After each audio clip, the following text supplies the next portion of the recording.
St. Paul campus of U of M, starting in September. Is it going to be a night class or a day class? It's an honors class Monday and Wednesday afternoon from 4 until 5:30.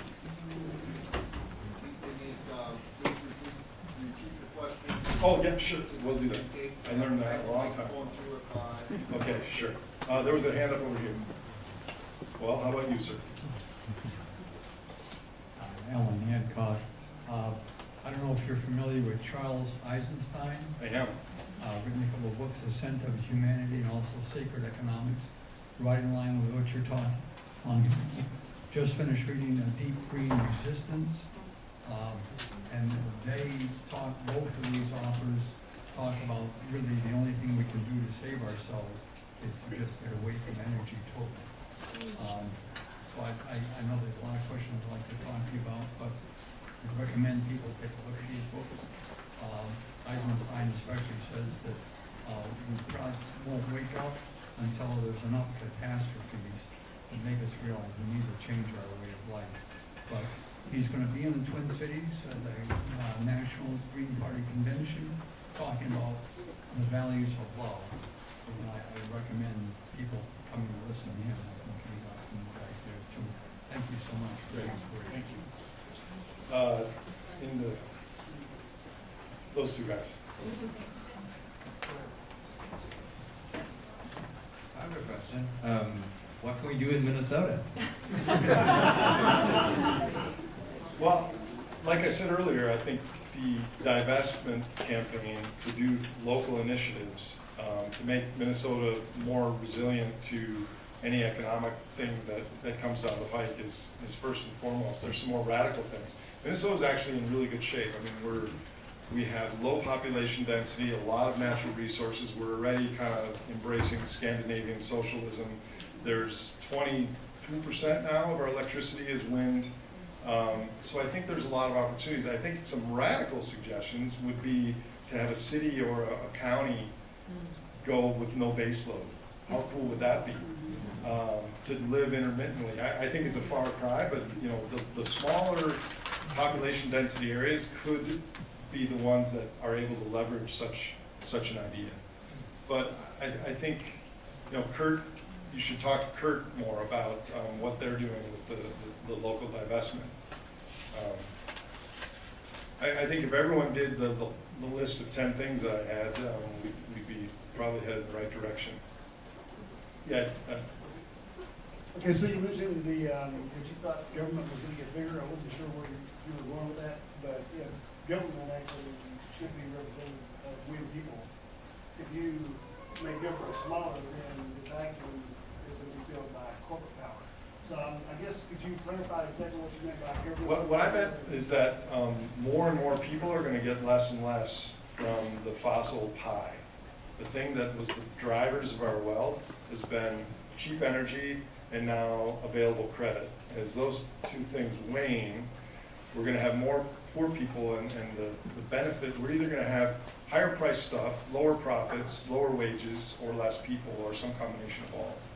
And so what's going to happen is the government is going to step in and guarantee more social programs and buy more of our debt to keep things going, and they're just going to become bigger out of necessity.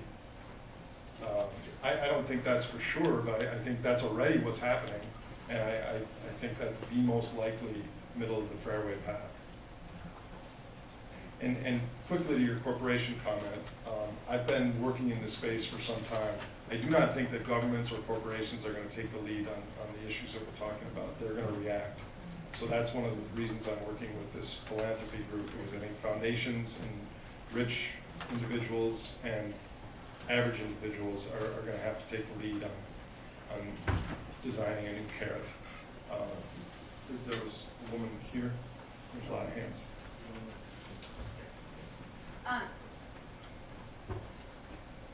So you talked about choosing our tribe, and a lot of us here feel like we're in our tribe. And you also talked about business as usual and ET over there, and probably a lot of us have felt like aliens a lot of our life. Probably why you're sitting here. And if us in this room are the only ones doing those things, not a lot is going to change. and if everyone did those things, a lot would change. What, in your eyes, can we do to invite other people into our tribe? Well, if I had done this talk 6 years ago, there would have been 5 people or 10 people in this room. So real world signals are catching up to, I mean, the reality is catching up to your worldview.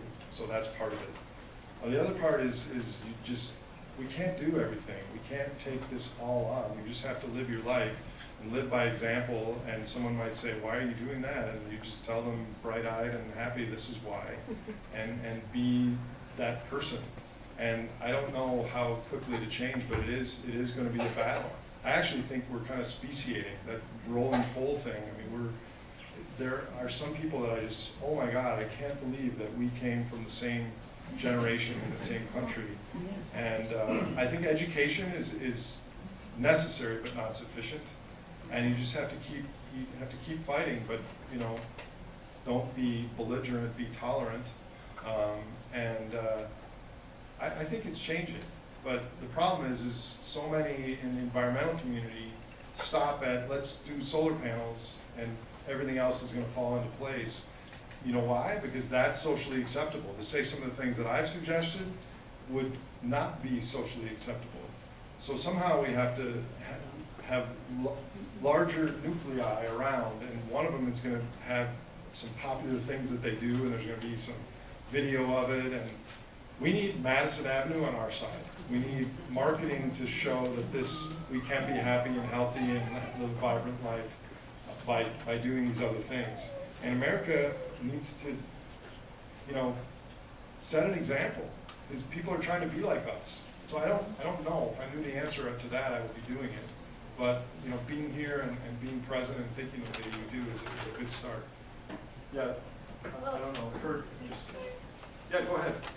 You mentioned that the U.S. alone won't make a difference, but you also just said governments and corporations are going to be the one, they're going to have to react. So I'm wondering what you think of the People's Climate March, September 21st in New York City, called for by 350.org. I don't know about it, but like I said before, I think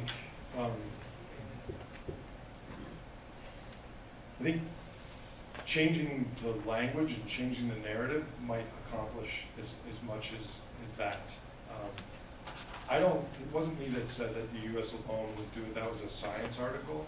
I actually, personally, my personal opinion is, depending on how dire you really think the climate situation is. Some people think we have 30 to 40 or 50 years to transition off fossil fuels. Some people think we've already used our allotment and we need to stop now. Either one of those, democracy and a market-based system is not going to solve it. Carbon tax is going to cause us to go over the economic cliff that much faster. We should have had a carbon tax 40 years ago. So I don't know the answer to that question. You had your hand up first with glasses. I had right here. Oh, sorry. Yep. You have a question more about the U.S. and the economic situation in the world of money and what the Fed is doing, this endless QE and increasing the debts exponentially while GDP is flat or falling. And so what's a practical limit to endless QE and propping up the value of assets in the market? I mean, what sort of trigger event would cause that? Well, it depends on human behavior, because the trigger event could be tomorrow if Americans don't trust the value of the dollar or the value of currency. It's been, in Japan, they've been going for a very long time. They have far larger debt than we do, and it's still chugging along. I think the practical limit is quite a distance in the future.